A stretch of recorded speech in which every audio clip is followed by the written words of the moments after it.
Buenas tardes con todos. Gracias, Ali, por la presentación. Gracias por estar presentes.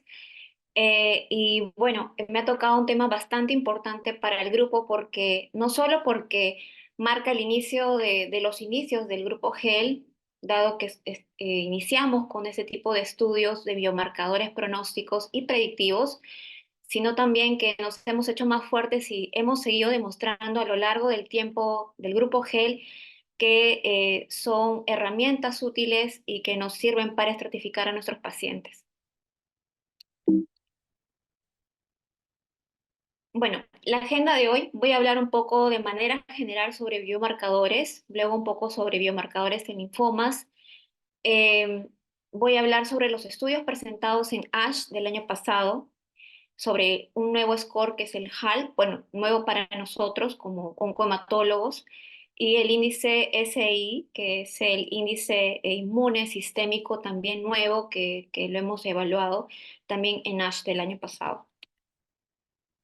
Entonces, como yo sé que muchos de los presentes, el público, son probablemente médicos residentes, fellows o de manera colegas que están muy interesados en la parte de investigación.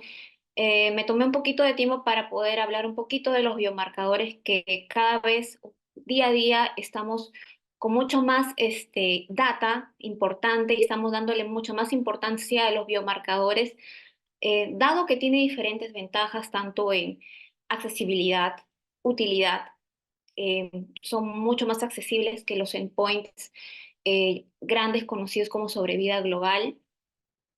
Muchas veces son menos costosos y lo más importante es que podemos obtener resultados a gran velocidad a comparación de los points grandes conocidos como sobrevida que tienen que pasar muchos años para poder tener resultados. Entonces, los biomarcadores son una pequeña parte de los endpoints en investigación clínica. Eh, en investigación clínica se conocen hay dos grupos grandes, los endpoints centrados en el paciente y los endpoints centrados en el tumor. Los centrados en el paciente son, probablemente todos lo conocen, la sobrevida global y los que evalúan la calidad de vida, ¿no? Eso no voy a hablar. Y los centrados al tumor, que son los biomarcadores, y también los otros que son o endpoints surrogados, o que reemplazan al endpoint principal como sobrevida global. Ojo que biomarcador es así, tal cual la definición, es una sustancia usada como indicador del estado biológico que puede ser una proteína, un gen, lípidos, RNA, DNA, que es medible, ¿no? Uno puede cuantificarlo. Incluso podría ser una evaluación imagenológica. ¿Cuál es la característica de los biomarcadores? Porque eh, hay múltiples biomarcadores, pero no todos van a poder ser subrogados o endpoints subrogados, o que van a reemplazar al endpoint primario como sobrevida, que es lo que se quiere. Entonces, em, tenemos varios tipos de biomarcadores. Por ejemplo, como mencioné, una de las características importantes es que nos permite estratificar a nuestros pacientes, permite lo que se llama hoy en día medicina personalizada. Eh, eh, eh, Esto es una de las grandes ventajas. Existen diversos tipos de biomarcadores. Los más conocidos son los pronósticos, porque evalúan o pueden predecir sobrevida, de predicción, porque pueden predecir eficacia al tratamiento, ¿no? Y hay una serie de ejemplos en cáncer, pero también hay otros que también de repente no se conocen como de monitoreo, diagnóstico, evaluación de riesgo. ¿Por qué es importante el biomarcador? Porque, como vuelvo a decir, rápido, bonito, bueno y barato, rápidos resultados, pero para poder decir que esto va a ser un endpoint surrogado que nos va a ser útil para predecir sobrevida, tiene que estar validado. ¿Cómo lo validamos? Con estudios retrospectivos largos, prospectivos, idealmente multicéntricos. Entonces, ¿a qué llamamos un biomarcador validado? Aquel que la evidencia demuestra que los cambios inducidos de la droga o el medicamento al biomarcador efectivamente va a predecir el efecto deseado. En biomarcadores existen múltiples, yo solo voy a mencionar los realizados en el grupo porque sería extenderme toda una charla, porque no solo tenemos en el laboratorio, sino también tenemos múltiples que se podría hablar tanto en pronóstico, predicción, evaluación de riesgo, entre otros. Eh, a lo largo del tiempo, desde que probablemente desde el año 2010, donde aparecen los primeros estudios en cuanto a linfopenia, monocitosis, se encontró que está asociado a mal pronóstico, luego aparecen los estudios en NLR, LMR como ratio neutrófilo linfocito y ratio linfocito monocito, entre otros, y los nuevos ya que voy a mencionar. Entonces, ¿cuál es la génesis de todo esto? ¿Cómo se explica de cómo funcionan estos biomarcadores? Entonces, acá tenemos lo que ustedes probablemente es una figura que ustedes mucho han visualizado, el microambiente tumoral, eh, que no es más que un caldo rico en cultivo, no solo porque están las células tumorales presentes, que son las celestes, sino también una serie de células inmunes, neutrófilos, linfocitos, monocitos, todo el endotelio vascular, el cual va a predisponer de que se produzca este proceso neoplásico de promoción, proliferación, supervivencia y migración. Pero esto no sucede así nada más, debe haber un desbalance, ¿no? Del sistema inmune, donde va a prevalecer la actividad protumoral y va a disminuir la actividad antitumoral. Entonces, esto más o menos es un modelo, porque en realidad son teorías o también estudios preclínicos donde se ha encontrado de que este desbalance probablemente ocasionado por los macrófagos M2, neutrófilos N2 y los TH helper, tiene una mayor ponderancia comparado al efecto antitumoral de los M1 macrófagos, N1 neutrófilos, TH helper 1. Entonces, a manera de ejemplo, ¿qué pasa en el ratio neutrófilo linfocito, que es un biomarcador que no solo se ha validado en linfoma, sino también otro tipo de cánceres sólidos? Entonces, ¿qué pasa en este ratio? Entonces, tenemos la neutrofilia, probablemente ponderado por el N2 neutrófilos, la linfopenia, que es el sistema supresivo que se encuentra en el huésped. Todo esto hace una serie de cascada que va a suprimir en las células T. Entonces, el valor mayor o igual a 4 se ha encontrado y se ha validado en muchos estudios que está asociado a el pronóstico y predicción también. Entonces, vamos a empezar con un estudio publicado hace ya 3 años, eh, no, 3 años ya, por el doctor Beltrán Villela, ¿no? Ese es un estudio realizado con un gran esfuerzo en el grupo para la validación del valor pronóstico del ratio neutrófilo linfocito en pacientes con linfoma de células grandes B. Como pueden ver, se utilizó una corte de entrenamiento y corte de validación. La corte de entrenamiento fueron 5 países pertenecientes al grupo GEL, estuvo Argentina, Perú, Chile, Colombia, Venezuela. Y como la corte de validación estuvo la corte mexicana.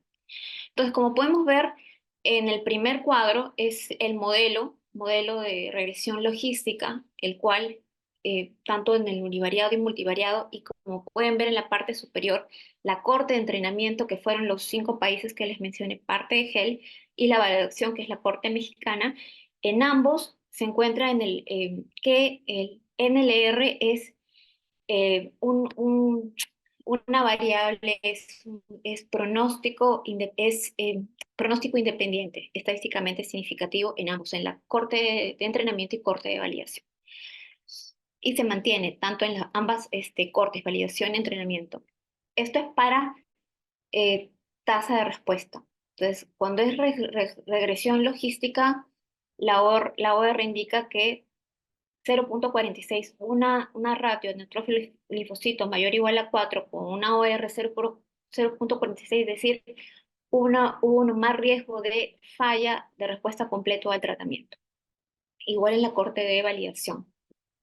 Y en la otra tabla, que es el modelo, esta vez el modelo Cox, para ver sobrevida, tanto en el modelo, en la corte de entrenamiento como de validación, en los análisis multivariados, encontramos que el NLR en ambos también es independientemente o independiente pronóstico, ¿no? Una variable independiente.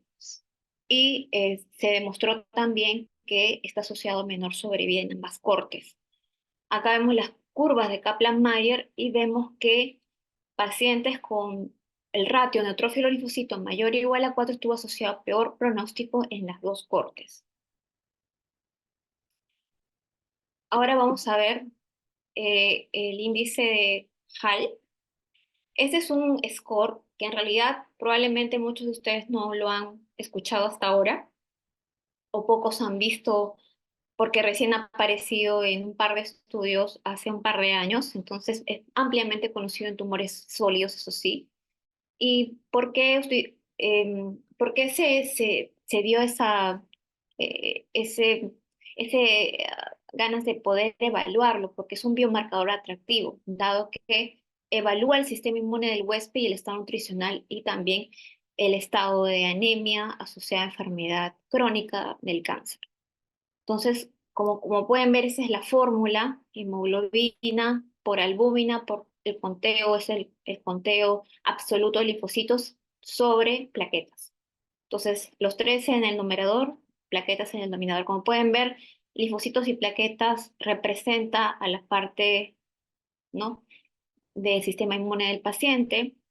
Está asociado a trombocitosis, a un microambiente probablemente protumoral, linfocitos al sistema inmunosupresivo del huésped, la albúmina y la hemoglobina.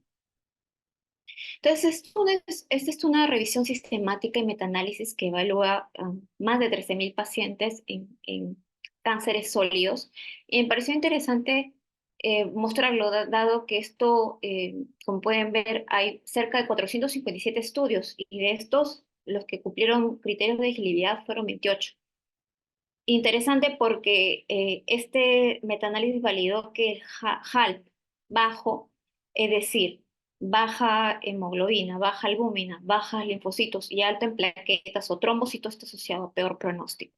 Tanto en pronóstico en sobrevida global, lo estratificaron de acuerdo al estadio del tumor, si era metastásico o no metastásico, en cuanto a sobrevida libre de cáncer y también los endpoints o surrogados endpoints como PFS, sobrevida libre de enfermedad y recaída, y también fue asociado a peor pronóstico. Este es el estudio que fue realizado hace un par de años por Batla, que fue un estudio unicéntrico de un solo centro en Croacia, y evalúa HALP por primera vez como en pacientes con linfoma de células grandes B en oncohematología, en pacientes con linfoma. Y fue interesante porque fue una data retrospectiva que evalúa tasa de respuestas, endpoints como sobrevida, en pacientes con linfoma de células grandes B tratados con R-CHOP o R-CHOP-like, llámese R-CHOP, R-IPOC. Y esas son las características de los pacientes. Acuérdense que HALP bajo está asociado a peor pronóstico, entonces lo que se encontró, ellos hicieron un modelo de ROC y encontraron que el punto de corte fue 20.8 para identificar a pacientes de alto riesgo. Y lo que encontraron fue que la cantidad de pacientes menor o igual a 20.8 fueron 54 en comparación a los de más de 20.8 que fueron 99.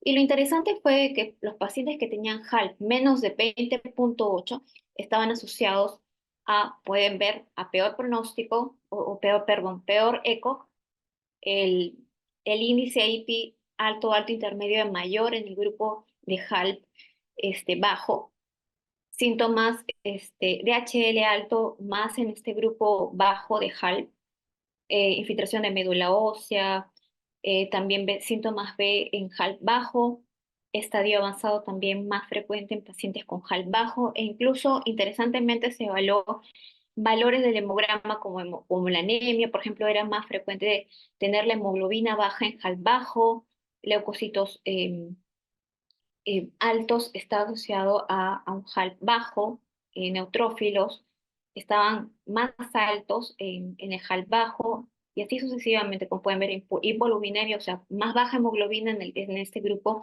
de HALP bajo. Interesantemente, las tasas de respuesta completa y parcial fue en menor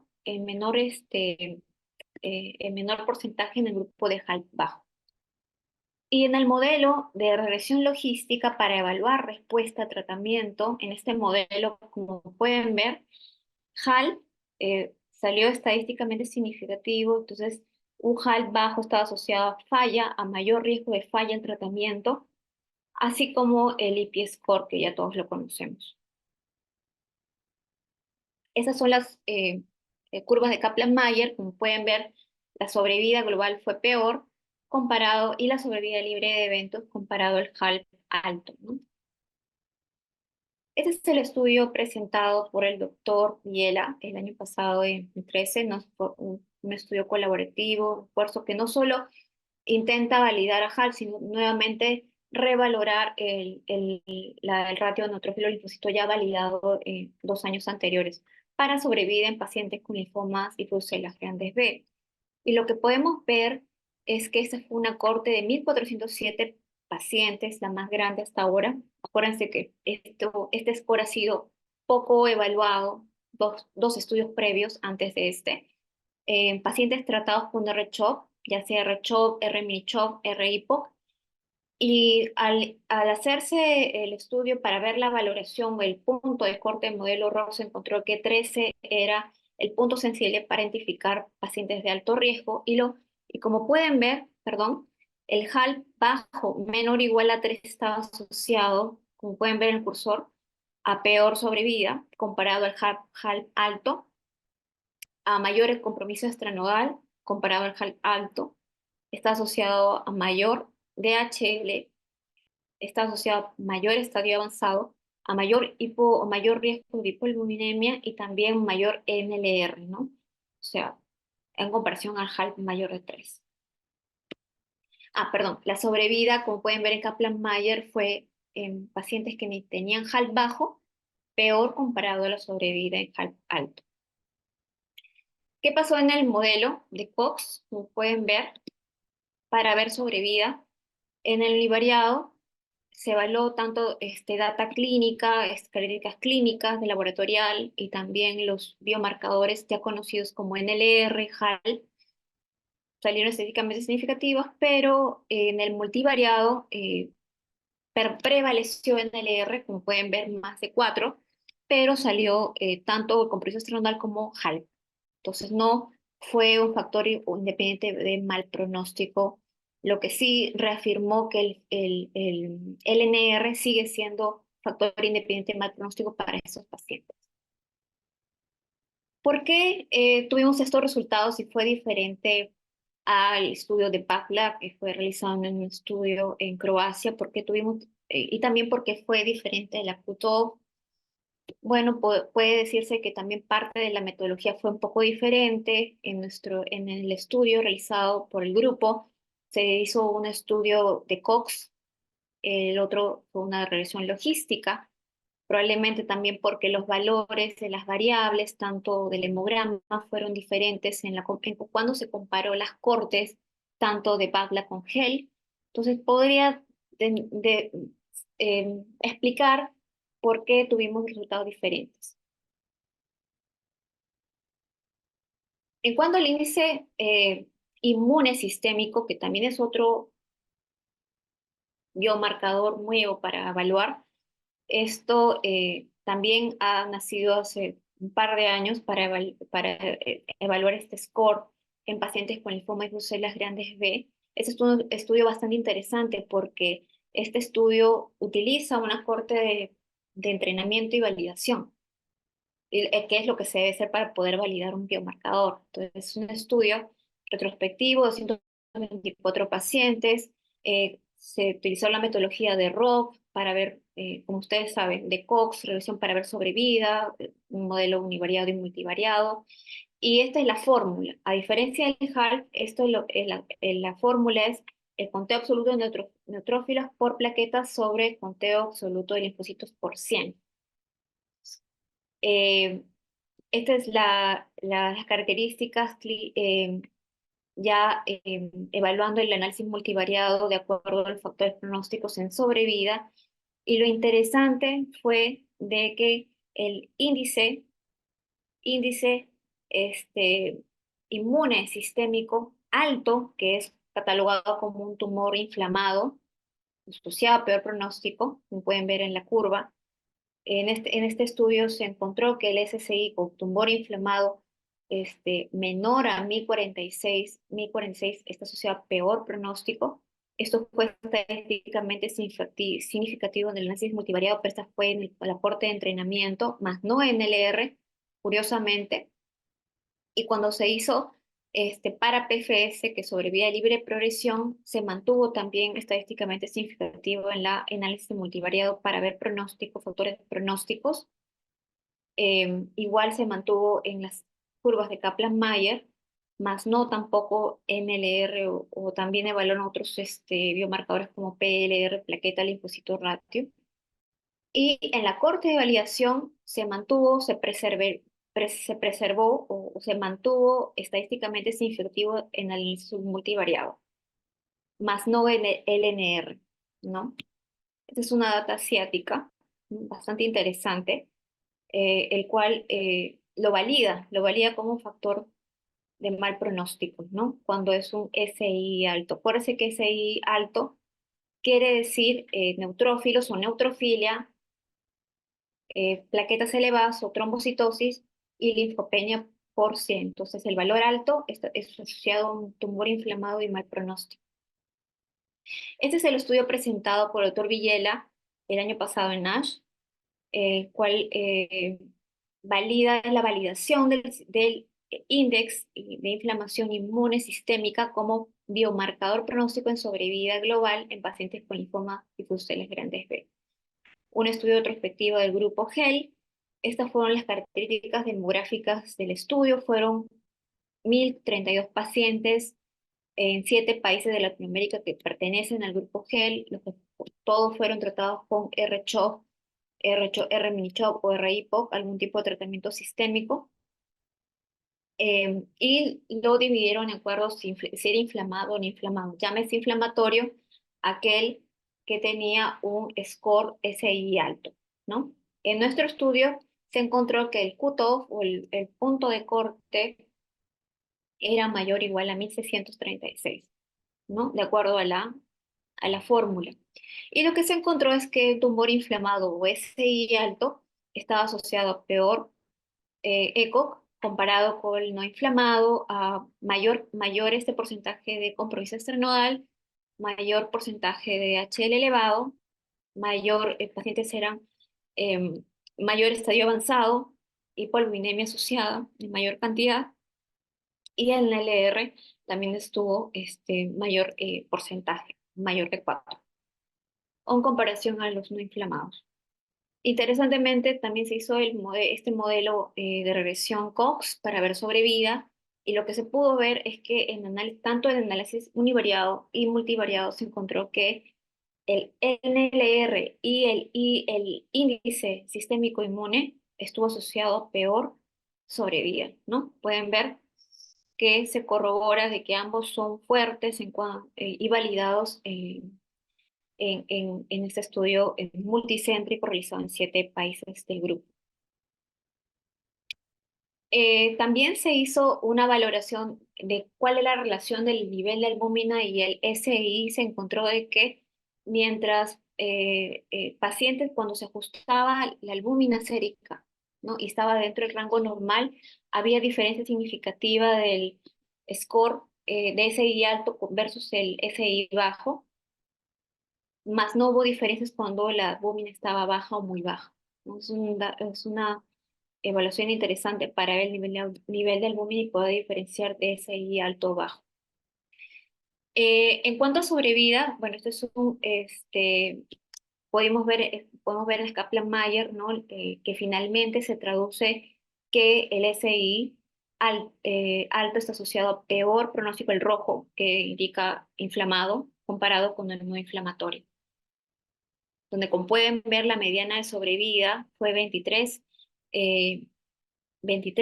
meses comparado con 108 meses en el inflamado. Finalmente, los mensajes que quiero que se lleven a casa es que los biomarcadores tienen muchas ventajas. Son de fácil acceso, son útiles, dan rápidamente resultados, sobre todo en nuestras realidades en Latinoamérica, donde muchas veces no contamos con infraestructura o con tecnología muy alta como para tener el fish, por ejemplo, o muchas cosas que tenemos muy limitadas. Es importante tenerlos en cuenta, pero es importante que sea validado. ¿Cómo logramos que sea validado? Y para que se convierta en un endpoint surrogado, es que necesitamos justamente estudios colaborativos, retrospectivos, multicéntricos, idealmente prospectivos, que es lo que se tiene que hacer y que se está se está haciendo actualmente en GEL, estudios prospectivos, el cual se va a validar todo esto. El NLR ha sido revalidado, como pueden ver, no solo hace 2, 3 años con la publicación de Otto Beltrán y Villela en el 2020, sino también en esos estudios, nuevamente NLR es bastante poderoso en cuanto a pronóstico y predicción para el linfoma difuso de las grandes B.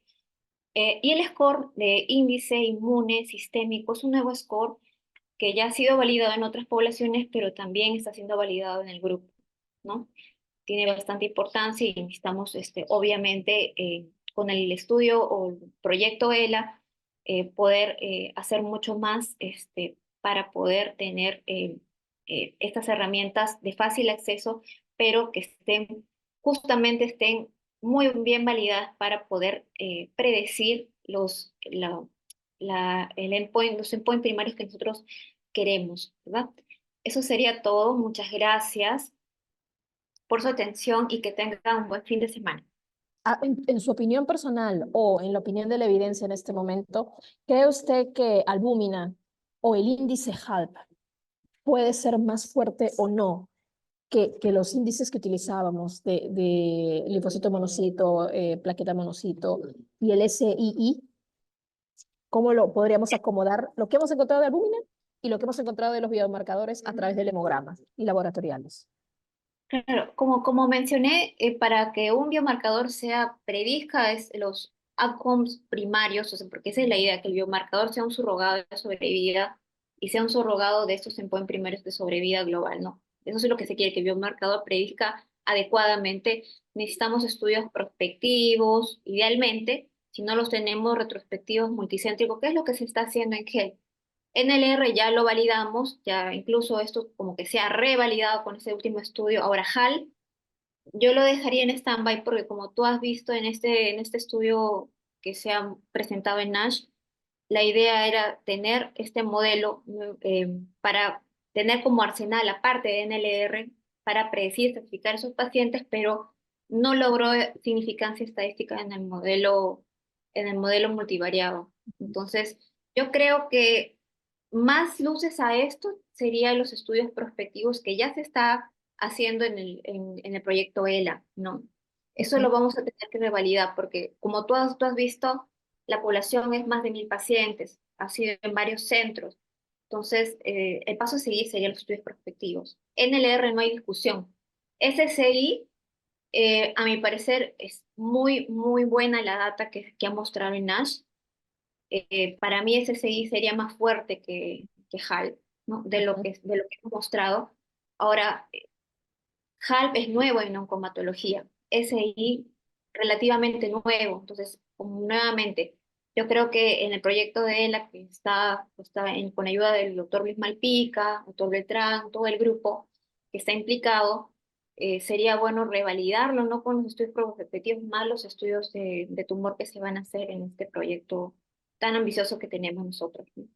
Claro, pero de todos modos, el punto de corte que usa, por ejemplo, el 2022, el doctor Vilela, para tratar de adicionar albúmina a NSCN-IPI, también de alguna manera es de validez. O sea, por eso, ¿cuál es tu percepción respecto de albúmina si es que esto le sucede a HALP, pero tuvimos la mejor experiencia con la adición a NSCN-IPI?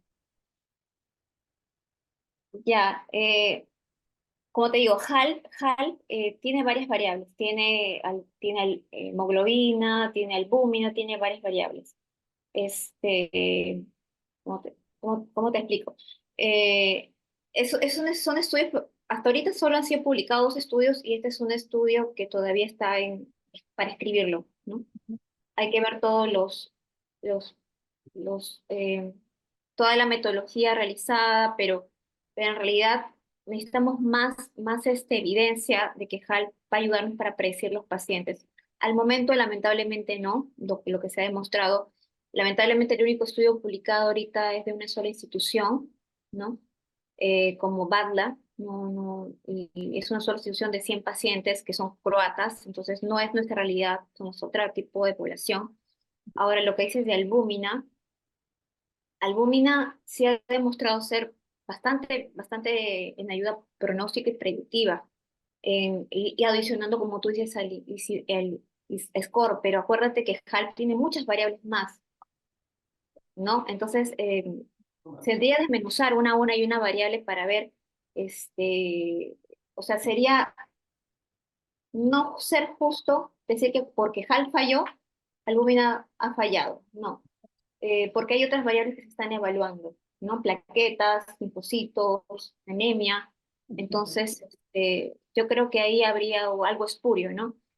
Igual, como tú sabes, no solo el albúmina es pronóstico y predictivo en linfomas, sino también en tumores sólidos, y hay múltiples estudios y también en no cáncer. Entonces, yo creo que había que afinar esos estudios más en estudios prospectivos, que es lo que se ambiciona, ¿no?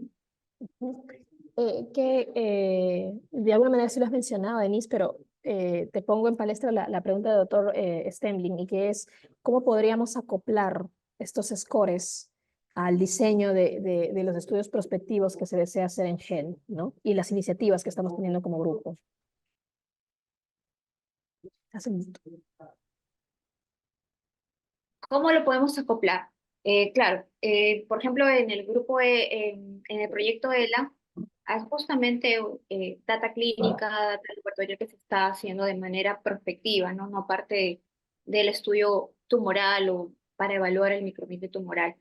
Entonces, yo creo que lo correcto es evaluar lo que ya conocido, lo que como mencioné al principio, que es fácil de acceso, como es el NR ya conocido, y correlacionarlo con variables de mayor tecnología, que es lo que vamos a tener probablemente con el estudio tumoral, con estudios, el DNA, como mencionó doctores Humberto, ¿no? DNA circulante, que es lo que vamos a tener en algún momento con estudio de tumores, y correlacionarlo para poder explicar cuáles son los procesos, porque cuando yo me expliqué la fisiopatología, entre comillas, son teorías que se han explicado en estudios preclínicos, pero eso tenemos que demostrarlo en el tumor de los pacientes con linfoma.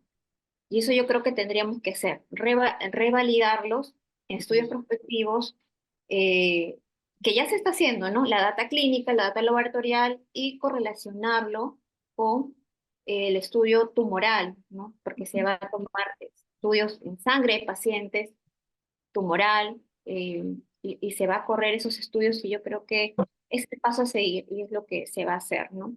Ahora, no Eh, sé eh, si... Sí, veo que el doctor Stanley todavía está reformulando pregunta.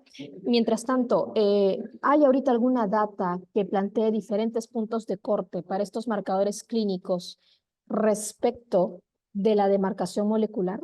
O sea, respecto de la clasificación molecular como en este momento la conocemos, con los 7 subtipos, ¿no? MCD, ZH2. ¿Hay algún punto de corte que te parezca que hayas visto, que hayas encontrado en la literatura que sea diferente para estos laboratoriales? Mira, en cuanto a puntos de corte, por ejemplo en HAL, ahí veo la pregunta del doctor Germán, dice los datos de HAL, dice por GEL son muy sólidos. Eh, sí, por ejemplo, como mostramos al comienzo, ¿no? En HAL, lamentablemente, ¿por qué los cortes fueron diferentes en HAL en comparación a los de Batla, que es el autor que publicó? Probablemente uno por el tema de las variables, ¿no? Tenemos diferentes puntos de corte. Incluso entre instituciones tenemos diferentes puntos de corte. Entonces, eso habría que uniformizar y tratar de uniformizar entre las poblaciones, por lo menos las poblaciones que se estudien de manera estudio multicéntrico. Y eso es lo que debería de hacerse, ¿no? Porque lamentablemente, vamos, evaluamos albúmina, los puntos de corte probablemente son diferentes acá en Chile, eso tenemos que uniformizar plaquetas, leucocitos, hemoglobina, el SSI igual, de igual manera, ¿no? Que evalúa los números del hemograma. Entonces, ya que las conductas, por eso, como le digo, el camino a seguir es uniformizarlo en nuestro entorno, en nuestra región, que es Latinoamérica. Ese es el punto a seguir, y eso es lo que estamos viendo, a ese paso vamos yendo. Ah,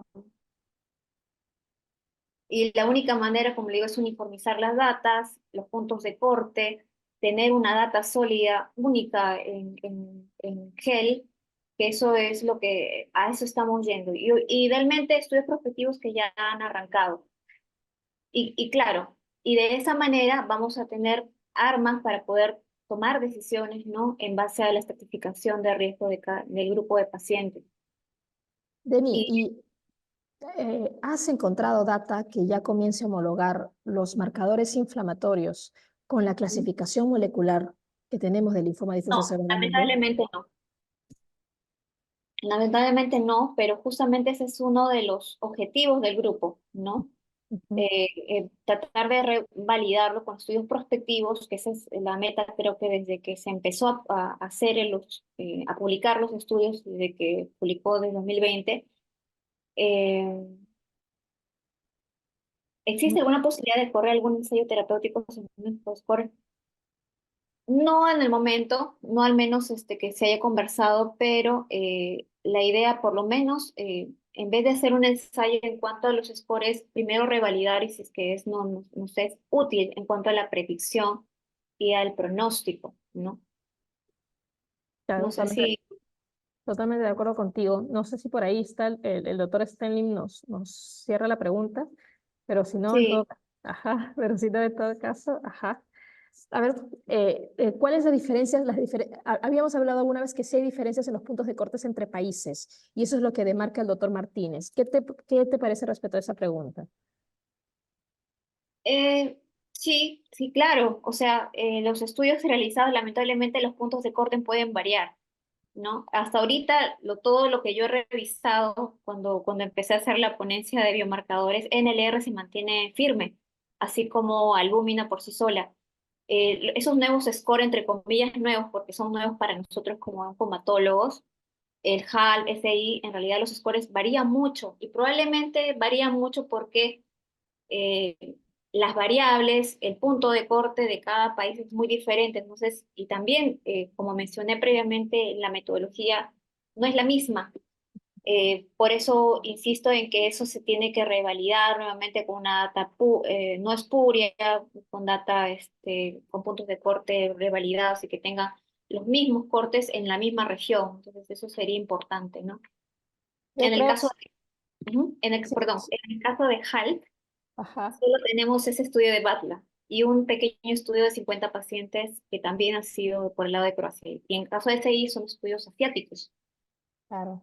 O sea, si te puedo agregar ahí, personalmente, en la data, doctor Martínez, en la data nuestra, por ejemplo, en Perú, como menciona Denise, ¿no? Cuando recién comenzamos a validar, por ejemplo, el linfocito, neutrófilo linfocito, para Perú, el punto de corte nos terminó saliendo 6 en nuestra Claro, población de pacientes, que era más o menos 180.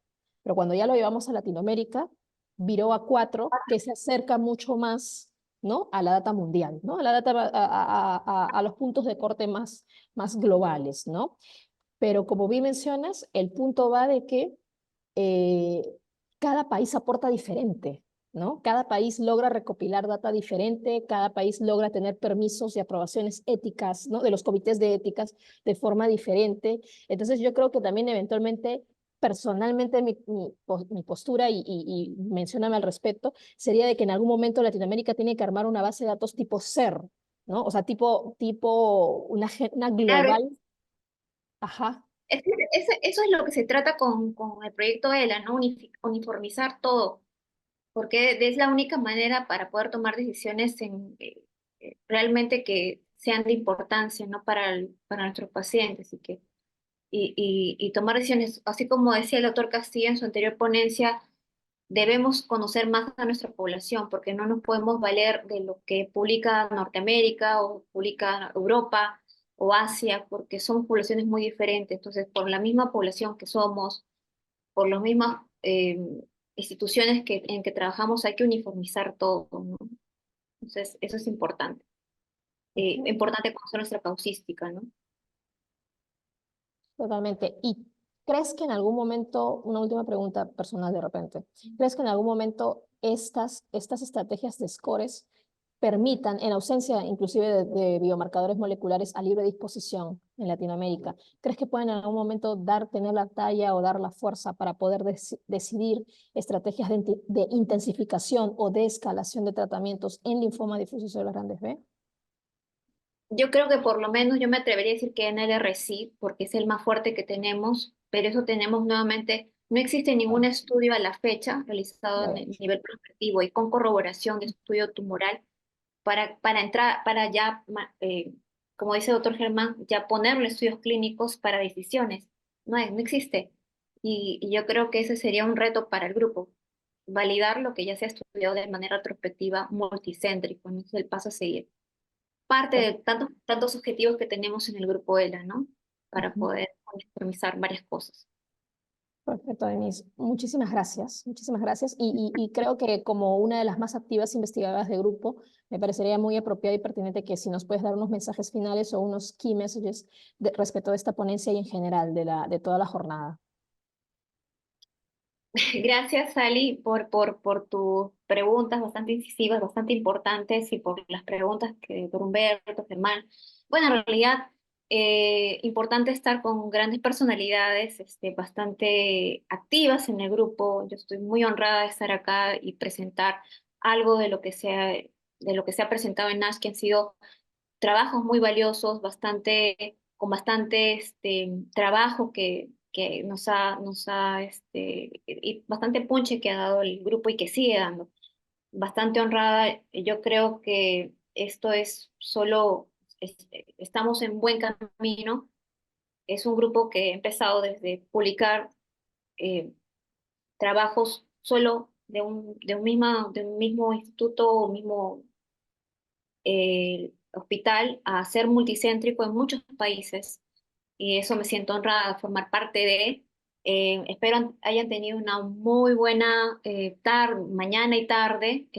Yo creo que ha sido excelente todas las ponencias que yo he podido entrar y bueno, como mencionamos con Sally, el futuro es revalidar todo lo que estamos haciendo y ya lo estamos haciendo de una manera bastante motivada, con bastante organizada.